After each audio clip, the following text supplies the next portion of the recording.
wakini machiegni nyinga Milton Ochieng. Jolupo ariyo wito ngimagi ka mamoko ariyo resi ma okele dho wath ma Kagwa location ma Rambira Rachwenyo North e kaunti ma Homa Bay bang' yamo mapek motuke nam otieno ma nyoro e kinde mane gilupo. Julius Odhiambo majegni 32 kod Joseph Mboya majegni 50 ne jowito ngimagi kar saa 4 mar otieno e nam ka George Nyandega majegni 30 kod Charles Odongo majegni 43 ne oresi e kinde ma yamo nogoyo yiegi e nam. Jakom mar dho wath ma Kagwa Robert Ochieng oyango ni jolupo 4 go ne oyudo oseketo net e nam e kinde ma bende yamo notuk matek kaluwore gi koth mapek mane biro, gino manomiyo giduto ginyumore e nam ka jolupo ariyo notony moresi gi jolupo mane ni machiegni. Ringre jolupo ariyo go to pod imanyo ka gikwayo sirikal mondo oriwgi lwedo e ruyo menyono.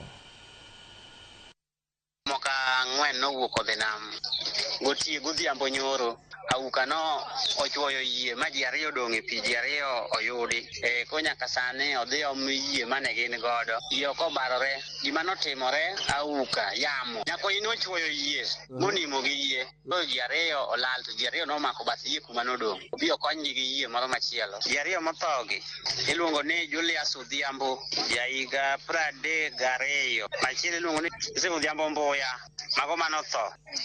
Nyaka sani wasegolo yiedhi 3 odhi omo yie mane